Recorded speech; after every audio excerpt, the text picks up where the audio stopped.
Welcome to Legal 123s with ByrdAdatto. Legal issues simplified through real client stories and real-world experiences. Creating simplicity in 3, 2, 1. Well, welcome back to Legal 123s with ByrdAdatto. I'm your host, ByrdAdatto, with my co-host, Michael Byrd. Now, Michael, we have a special today. Yes, we have another live show in Dallas, Texas at Royal Oaks Country Club. Woohoo! All right. We're really super excited for everyone here. We got a rowdy crowd. We've been throwing cocktails at y'all. Hopefully that enough of you audience members have indulged in some of that, so maybe that can make us more interesting, Michael. Do you think it's working? Not yet, but we do have a guest. There's hope. Oh, so we got a chance. All right. Okay, yes. So, Michael, we have this special. Should we just jump right into it? I think we need to discuss the theme, right? Oh. For the season? Yeah, you think, well, we have a guest here who's a highly trained professional CIA analyst, and we're going to ask him discuss just one season of business? No, good point, but we'll talk about the seasons of a business just to remind everybody what we're doing this year. And context. Then we'll move on. Got Yes, it. context, yes. So this year we've been camping out on the seasons of a business, and each season has been a podcast season. So we started out the year with the building season, starting a business, and then we moved to the operating season, running a business. We're currently in the middle of scaling season, growing a business, and then we will end in the buying and selling season. That's awesome. Now, before we bring on our guests, can I ask you like a classified information about my background, but you can't share with anyone else? Yeah, even though we're live and we're recording, I don't think anyone's listening. Okay, good. To you. Yeah, probably not. Okay, yeah. Good. Michael, do you think I'm a spy? I do not think you're a spy, Brad. What gave it away? Well, I've known you for 20 years. Yeah. And most importantly, I've played poker with you. And if you were a dog, you would wag your tail whenever you had a good hand. So no, you're not a spy. Okay. Okay. It's that obvious. Yes. Okay. Yes, it is. All right, if I had six-pack abs, I drove an Aston Martin, I chucked protocol out to the wind just to solve problems, I could get out of handcuffs or maybe duct tape without anyone noticing, could I then maybe be considered a spy? There is so much to unpack with what you just said. I don't even know what's the most far-fetched. So we can start with six-pack abs and an Aston Martin? I don't see that happening. Yeah, that's a pretty fair assessment, actually. Okay. Then what was the next thing that you said? What was the assumption? Protocol to the wind. Yeah, well, you're a compliance attorney. We know that's not going to happen. You're going to follow protocols. Okay. I mean, you get paid to tell people to That's do true. that. Okay. Handcuffs? The last time when we went on a trip together, I had to help you put your luggage in the overhead thing because of your bad shoulder. So I don't think that's going to happen either. All right, man. I mean, audience, he just shot my dreams. No spy school for me. Mm-hmm. But, you know, before our guest figures out he can leave, maybe we should bring him on. Great timing. It's the Yes. first thing you did right. All right. Thank you. Okay. Joining us today, audience, is David McCloskey. David is the author of multiple books, Damascus Station, Moscow Acts, and his newest book, The Seventh Floor. David holds an MA from Johns Hopkins School for Advanced International Studies, where he specialized in energy policy in the Middle East. He is a former CIA analyst. He's a former consultant at McKinsey & Company, and he lives in Texas. He lives here with his wife and 3 children. Yeah.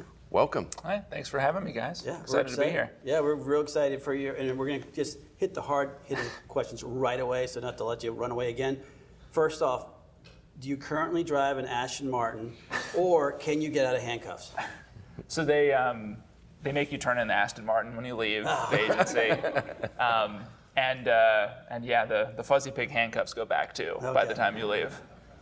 Good Unfortunately. Yeah. Okay. All right. Well, let's get started. I want to have the audience meet you. I've gotten to meet you before and hear your story. I'd love you to share your story, talk a little bit about that and why you chose to join the CIA. Yeah, sure. Again, great to be here. So thanks for having me, guys. So I got recruited by the CIA pretty young. I was 19, and I don't have like a crazy recruitment story other than they literally showed up at my International Relations 101 class when I was an undergrad at a school called Wheaton College outside of Chicago. And at the time, I was like, my resume literally, when I was that age, had 2 entries on it prior to applying for the CIA. I had dug holes for a sprinkler system company in the Minneapolis-St. Paul suburbs, and I had been a cashier at Wendy's. And I was like, I don't think they're gonna be interested in me, but I'm like, I'll just apply and see what happens. So it turns out though, if you go to like a small liberal arts Protestant school outside of Chicago, you're pretty good at passing polygraphs as a general rule. So like I hadn't committed any of like the major sins. And they also, I would say like it was a Protestant, institution, but I had like a very Catholic level of guilt. And so they know you're not a narcissist also or a sociopath.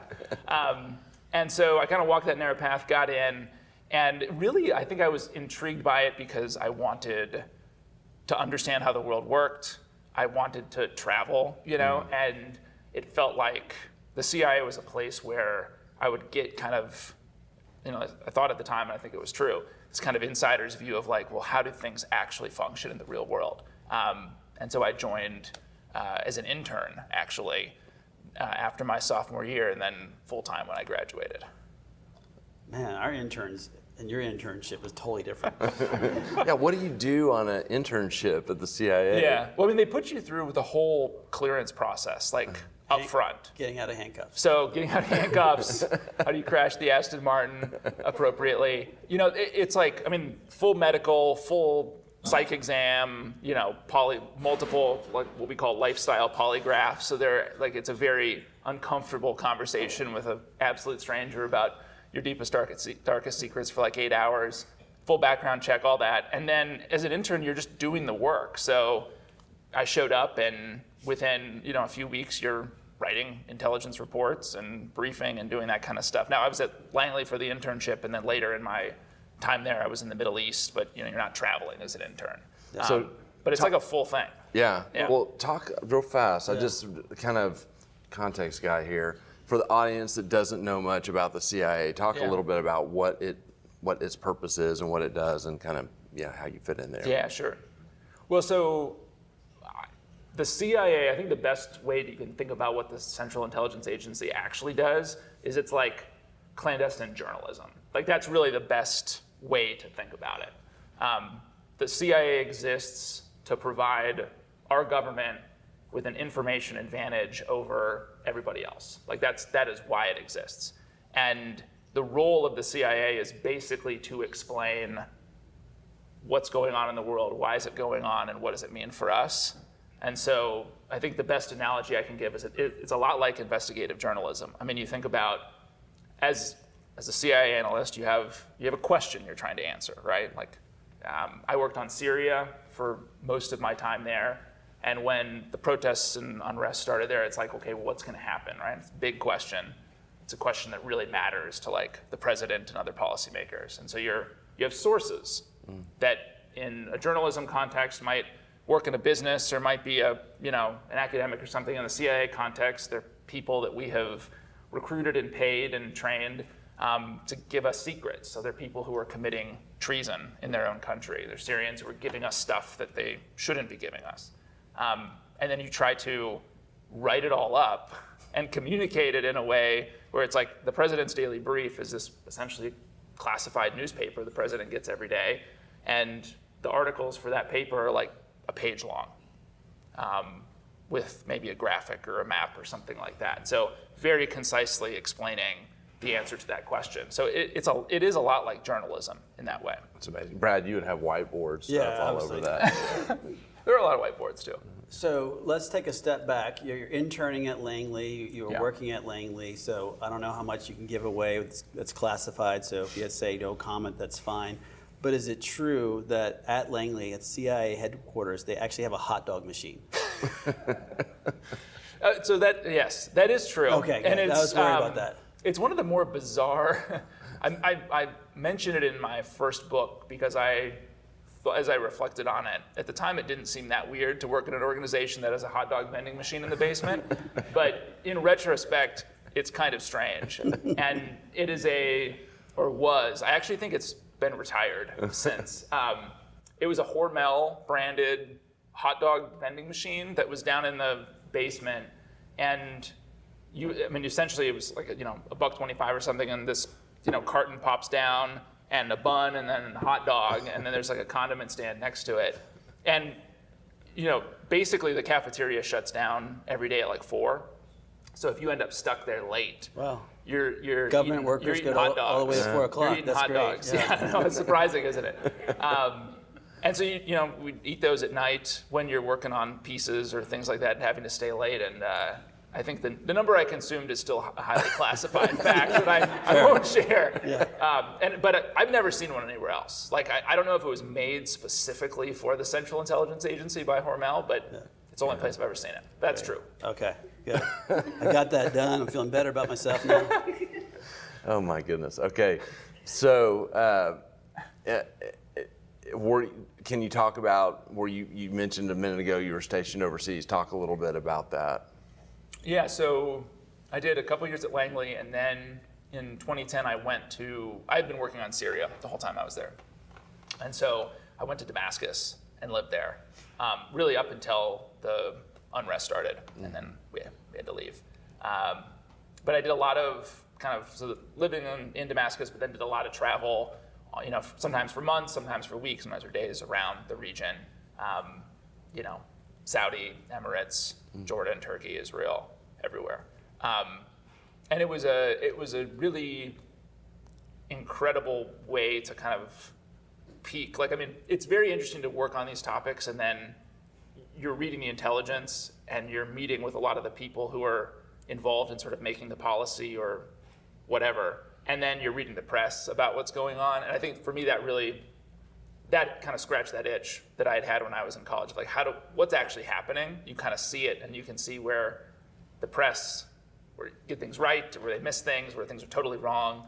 It's a very intoxicating kind of feeling. Yeah. Yeah. So we've established. Not the way you think of intoxicating. I heard intoxicating.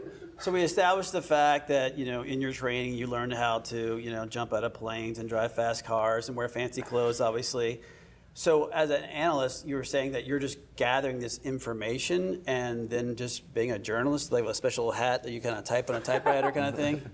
It's not that far off. One of the first days I was actually in the station in Damascus, like my boss, who's the station chief, is sitting there. I come into his office and he's like typing on his computer, and he's like, "I'm spying real hard right now. Leave me alone." And the reality of it is, there's a whole Hollywood superhero spy thing that all of us are really inundated with, right? All of the, name your show, name your movie, your book series, like tons of action. It's really not like that at all. Are you they tell you have to say that now, right? They do. Yeah. Those are clear talking points for the Central Intelligence Agency. Don't crush his dreams. I know. It's a lot of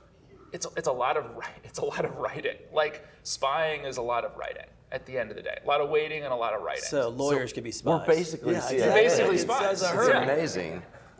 Yes. And it is intoxicating. It is. It is. Yes. 3 check marks there.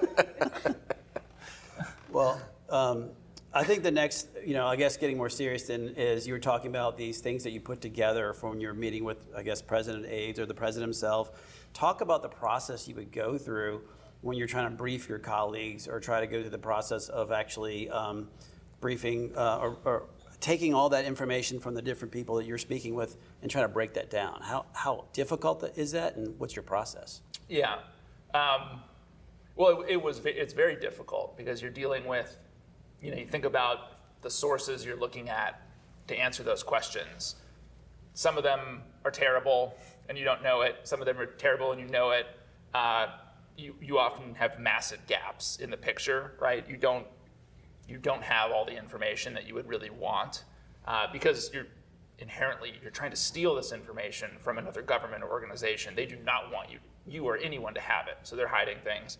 A lot of it's fragmentary, and then you're in a world where if you're getting it from humans, think for a second about what type of human is actually committing treason, right? They tend to not be the most well-balanced, trustworthy individuals. And so there's a lot of stuff you have to sort of sort through and vet So you put all that together, and the picture can oftentimes be really chaotic. And so when you're trying to analyze it and put down a very straightforward answer that is objective and non-value-laden and apolitical to a question like that, it becomes a really, it's a very tough process. And so as a result, writing this stuff, it's very different from fiction, ideally, hopefully. Like, you're fighting over individual words, you're coming up with probabilistic language that makes sense to, the president, right? You're trying to just strip all voice and value and emotion out of it, and you're trying to make something clear that inherently isn't. And so it's a very challenging process. And then everyone involved in it will oftentimes disagree. So you'll have everyone looking at the same fact base, but then you'll have a group of people that'll come up with a very different assessment of what's actually going on sometimes. So that can be tricky to navigate as well. How often were you turning briefings and going through this chaotic process to write? Is this like a daily thing or a weekly thing, or? So it depends on what country or topic you're working on. Okay. When Syria blew up, it was a daily thing for a long time. Yeah. Prior to that, it would have been slower. Analysts don't miss an opportunity to fight with one another. So even if there's not, daily president's daily brief expectations, there's still papers and things you're writing that are, we'll fight over. But yeah, when Syria started, it was a daily thing. We were writing an article every day for Obama's book. Mm-hmm. And that, that's a pretty, we also had, I think at the time, there were like 9 layers of edit and review on that stuff. So it's much easier writing novels. I get to make it up, and there's only like one editor, so it's a lot easier. So when you're going to the CIA and you're being trained, did they say this is the process you should go through and how you vet that information? Are there certain tricks they teach you through how to do that? Yeah. I think it was like 6 months of training on how you do that. And honestly, after the Iraq WMD fiasco, the CIA completely reworked not how it did analysis, but the process for training everybody in how you think critically and how you write analytically. And there were a whole bunch of analytic techniques that started to really be adopted and used in order to check assumptions, look at different competing hypotheses about what could be going on, and to communicate that effectively. So Iraq WMD really changed the game pretty significantly. So talk for a minute, I'm kind of want to apply what you learned to kind of the professional world. Talk about what kind of communication expertise or tips did you learn from doing what you did that you think would translate into this professional world? A bunch of lawyers who are communicating gray, complicated things to clients and trying to send it to them in a way that is in their language. Yeah. Well, I think one of them was, despite the desire to strip emotion from everything, it was this realization that at the end of the day, the people who are consuming the reports are humans who have emotions and who are going to be drawn to story and to things that hit some kind of emotional chord. And so, like a very tangible example I can think of is a lot of the people in the Obama White House had experience working on the Bosnian conflicts in the early 90s.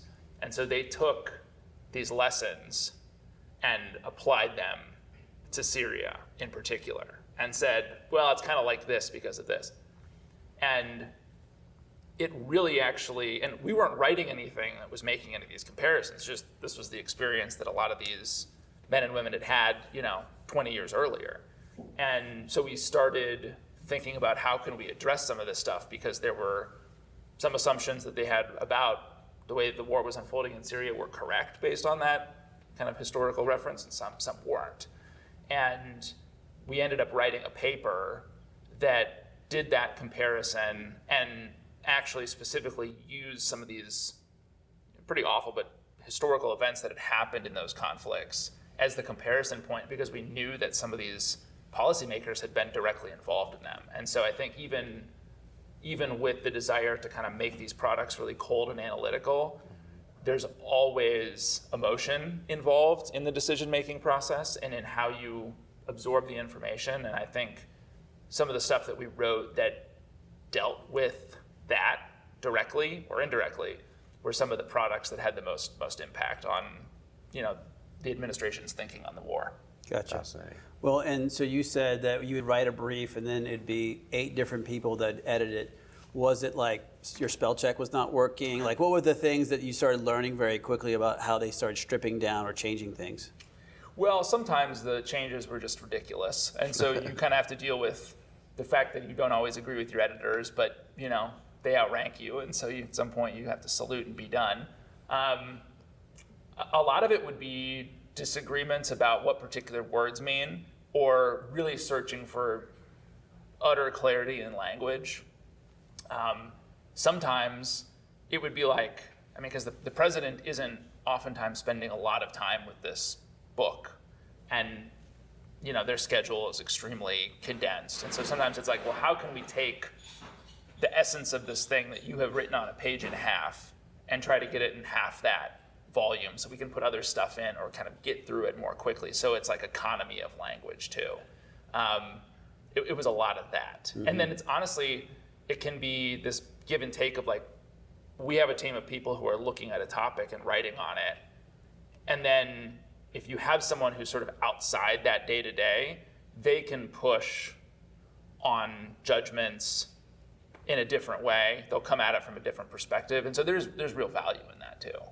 As annoying as it is, if you're sitting there like on your third hot dog at night and someone is reading this piece and kind of ripping it up and, you want to crack your head into the wall, but like oftentimes the points they're raising are really effective ones. I would say the other thing is the higher you go in that kind of chain, the more you have people who are actually plugged into what the nature of the policy making is down at the National Security Council or the White House. And so they'll bring a view of what else is on the customer's plate and how this might fit in or not, and sort of where the story gets slotted, which is a slightly different skill set, but really important because again, it's like you could write a really great article, but if it's buried behind a whole bunch of other stuff, it might never get read,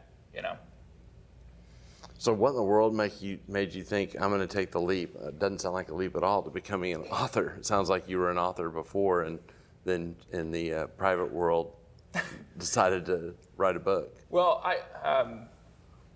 when I left the CIA, Syria got awful. The whole country was completely shattered and destroyed over the course of that war. Hundreds of thousands of people were killed. Half the population ended up being displaced internally or fleeing.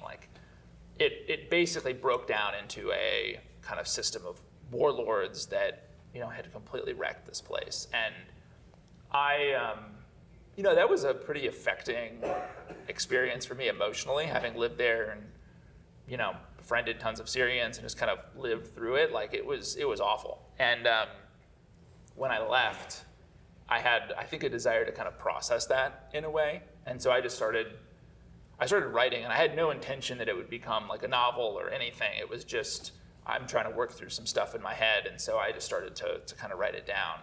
And, I took this consulting job here in Dallas, which did not allow for a side hustle as a writer. And so for a long time, I kind of put that aside and didn't write anything, turned my fiction skills to making PowerPoints for a consulting firm. But then 5 years ago, I had the opportunity to take some time off and kind of reset. And I went back to that writing and thought, I'm going to try to make something out of this and just kind of see what happens. And the first book, Damascus Station, came out of that. So yeah, let's go to that first book. It's obviously about for those who don't know, it's about Syria and the civil war that was going on there. The inspiration sounds like it came from the fact that you were living there, but what additional research or other things did you do to really tie yourself back into the environment that was happening in Syria? Yeah. Well, yeah, I did have a lot of it in my head. I had to go back and old colleagues and friends, just honestly a lot of getting on calls with people and asking them to kind of tell me stories about what they remembered. A lot of research of going back into things that, I had read 5 or 6 years earlier and kind of rereading it with the purpose of coming up with the world of the novel. But the biggest thing was transitioning from I think a writing mindset that I'm an analytical writer that's trying to get all of these details very, very right, and I'm trying to render Syria accurately, and all that stuff is true. But at the end of the day, I'm trying to tell a story that you don't want to pull yourself away from. And the research is part of that, but it's not the core, I don't think. Yeah. So it was how do I assemble enough authenticity around the setting or the CIA tradecraft or whatever that the research kind of, it feeds that, but allow the story to run its course in a way that, keeps people from, engaging with their families at home because they're trying to read it, or they stay up too late. That's what you're going for as a writer, is that page turning. Story fails if it's not consumed, right? So that's what I'm after. Were you surprised at how easily, or how you were able to become a fiction writer? Is that, did you know you had that skill set? No, because I don't have any creative writing background. I'd never done it before. I don't know. I guess maybe I just like making shit up. I don't. Have you met Brad? That's 90% of what I do. Not 100. I think it for me, it was there was never this thing of looking back and saying, oh, when I was 8 or 9, I knew I wanted to do this. Yeah. But that period, right after I left the CIA, when I was writing that stuff down, I would go and I would sit, and sometimes I'd be at a coffee shop for the most part. And I would sit down, I would start writing. And then it'd be one of those things where you kind of look up and it's 4 hours have passed. Where did that time go? And it's this flow state. So for me, it was less oh, I'm trying to get this book out or done or whatever. It was more how can I do something, or can I do something where I can continually get into that flow and enjoy just the input of it. Obviously now I've got books out there, this is my business, I'm trying this thing to succeed financially. Yeah. That is in my mind, but the core of it every day is getting back to that. That's when I discovered that this is what I, love doing. Yeah. So for those, I won't give away that much. For those who hadn't read your first book, like I said, it's about the war, but you have lots of different characters from different regions entering the same area. Do you feel that reflects really what was happening at that time? Yeah, totally. And that was part of my desire to write it that way. Was I feel Syria, if you look at newspapers here in the in the States or in the West, it's really fallen. It's not in headlines. It's in the headlines when the Israelis blow something up in Damascus. It's not in the headlines for anything related to Syria itself, right? And I think I wanted the book at some level, great story, of course, that's what you're going for ultimately, but I wanted it to kind of show a human aspect to this war. Let's just take actual people who had lived through this and who had dealt with all the real human stuff that happens in a conflict, some of which is very mundane, and then other things are awful and tragic, and all of that stuff was happening layered on top of each other in Syria every day. And there's a tendency also, I think, in the way we cover these kinds of conflicts to really search for either, I think, to look at it and say, that's complicated and messy and I just don't even want to engage, or to say, there are good guys and bad guys here and I kind of want to create a good guy, bad guy narrative. And both of those things to me, when you actually looked at the way the conflict unrolled and the fact that there were people in Syria who just behaved and reacted very differently to the war, I kind of wanted to punch windows, I think, into different perspectives on the conflict and just kind of tell those stories without, there's geopolitics that hang over it, right? But this isn't a geopolitical story, this is a story about people. Yeah. Talk about your second book. So the second book is called Moscow X. It came out last October. And it is... Is it in Moscow? It's in parts of it are in Moscow, Okay. yes. And it's different. So it's kind of in the same universe as Damascus Station, but it's Russia focused. It's set in present day Moscow and St. Petersburg, and it was a story that kind of turned into the answer to the question of what might it look like if the CIA got really serious about sticking it to Vladimir Putin, to use a technical agency term. And it was frustrating to write at the time because I was writing it as the Russians were invading, and so I had to like rip multiple versions of it up and start over. But it was also an effort, I think, to step outside of my comfort zone because I did Russia stuff through the lens of Syria, but I wasn't a Russia guy at the CIA. Yeah, that's fascinating. Well, final question, any kind of final thoughts on things you've learned about yourself kind of in this journey? You know, I find it to be, I think every day, and this was kind of the case as a consultant and working at the CIA too, like there were different aspects of this, but with writing, there really are like, every day is a three-legged stool of like fear, joy, and self-loathing. And it's really this question of like, just what's the proportion, you know, because they're all gonna be there.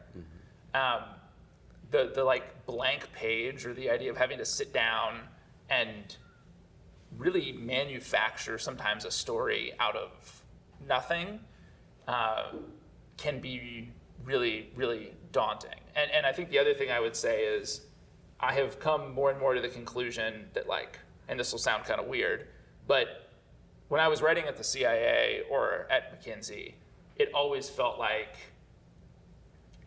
I was analyzing something in kind of a very dispassionate way, right? With the fiction, when you start to write it, it honestly doesn't feel, when you're really in that flow state, it doesn't feel like it's coming from you. It feels like you're channeling something else, and it feels like the story has always existed. You are just finding it.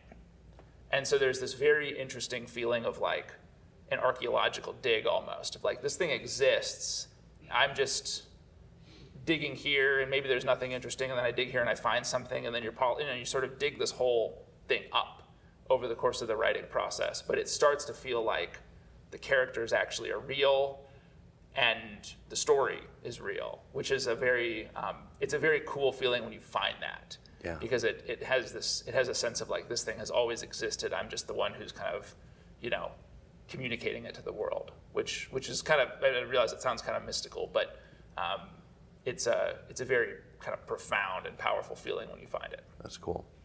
Well, this has been amazing.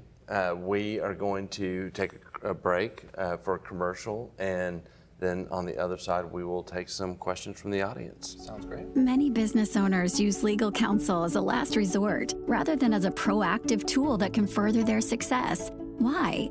For most, it's the fear of unknown legal costs. ByrdAdatto's Access Plus program makes it possible for you to get the ongoing legal assistance you need for one predictable monthly fee. That gives you unlimited phone and email access to the legal team, so you can receive feedback on legal concerns as they arise. Access Plus, a smarter, simpler way to access legal services. Find out more. Visit ByrdAdatto.com today. Well, welcome back to Legal 123s with ByrdAdatto. I'm your host, Brad Douth, my co-host, Michael Byrd. Now, Michael, we're still here with our live audience at Royal Oak Country Club, and our special guest, David, has not run out yet, so we still got him here. I think we handcuffed him to the chair.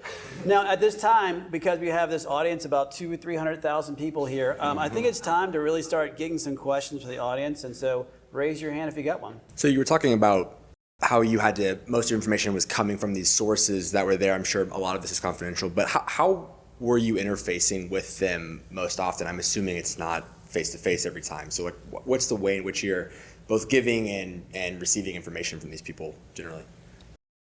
Yeah, let me think about how I can answer that. So, yes, as you can imagine, and as the question implies, like, that person shouldn't be talking to us. And so meeting with them face-to-face is kind of a complicated thing. A lot of the spycraft in the novels kind of centers on this point, because there is a whole system of tradecraft that has been developed over the last century for how do you meet with somebody in a way, in an environment that's extremely hostile, whether it's Syria, Russia, China, whatever. How do you go somewhere and meet with somebody that shouldn't be meeting with you? So there's some different pieces of tradecraft. One is called a surveillance detection route. So it's like, okay, if I need to have a face-to-face meeting with somebody, and by the way, I should clarify, I was an analyst, not an operations officer. Those are two very different things at CIA. So the case officers or operations officers are the ones who spot, assess, develop, handle, recruit human assets. That's not me, but I've lived with them in the wild for a long time, so I can recite some of them. So you say. So I say, exactly. So the surveillance detection route is like, it's in Syria, these could be 12 hours. It's like a series of movements. If I'm gonna go meet someone at this apartment at 9 p.m., the day might start, and as you're moving around the city, you're doing things, it looks to anybody watching like you're out shopping, you're having lunch with your family, you're taking a run, all these kinds of things. But the whole day is actually structured around you observing if somebody is watching you. And you're moving around very intentionally to spot that, not so that you can like lose the surveillance, right? Because that's the Hollywood version of this is like surveillance is spotted and you're kind of like, you're trying to lose them. No, like you're trying to determine if it's there so that you can then bail on the meeting and not get the source killed by bringing surveillance to the meeting, right? So there's a whole bunch of art around that got honed during the Cold War, and that increasingly these days is changing tremendously because of the technological environment that we're in, which is like a whole separate thing. And then on the kind of digital side,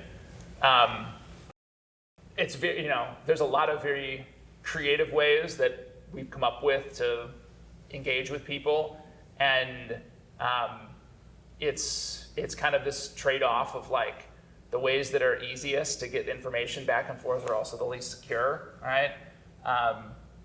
It's a complicated question, and it's very different for every source and every situation.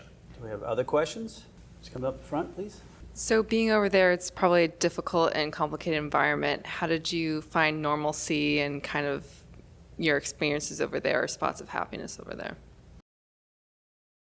Well, it mostly wasn't very normal, and it was hard to find it. There was a relatively large American community at the embassy there, and you spend a lot of your time, kind of your social time with them to keep it feeling kind of normal.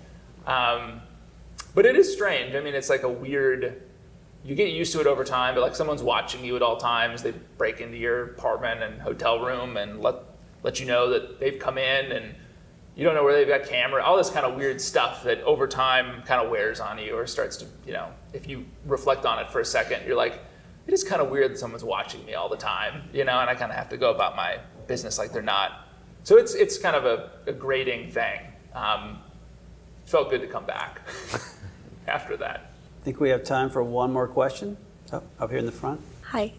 So these hot dogs, were they like cold or were they boiled? Well, they're not cold when they come out. Okay. I would imagine that at some point they were boiled. Okay. That's probably right, like in some kind of big commercial kitchen. I mean, so I have seen them like load this machine a couple times, like in the early morning hours, and it does kind of, it's like they're all kind of, the hot dogs are like individually in plastic, and it kind of is like a circular, it kind of looks like a machine gun, like a belt-fed machine, like an ammo clip. Just firing hot dogs. Yeah. And they, I don't know how the machine like gets the plastic open or whatever, but when it comes out, it is relatively warm. So there's some kind of heating toaster system in there too. But I don't know. I mean, honestly, like I included that random fact in the book, and it has been, of all the like random CIA stuff I get asked about, like it's high on the list. Because apparently, I don't know, has anyone ever seen one anywhere? Like, no. Yeah. And they were okay hot dogs, but it's not, Was the extra plastic when it melts on it, does it make it tastier or? There probably were some. I probably have eaten a decent amount of hot dog plastic in retrospect. Well, Michael, you want to close us out? Yeah, I don't think we have anything else. That's all we have for today. Yeah. I don't know if you... No, obviously, David, thank you for joining us. We really appreciate you being here. And audience members, do not panic. Michael and I will be back next week, not in front of this live audience. Y'all give yourself a round of applause. You're awesome. Next Wednesday, we'll be back in the studio. Unfortunately, just be the two of us, so we'll have Michael not talk as much, and we'll be talking about adding a new partner. Thanks again for joining us today. And remember, if you like this episode, please subscribe, make sure to give us a 5-star rating, and share with your friends. You can also sign up for the ByrdAdatto newsletter by going to our website at ByrdAdatto.com.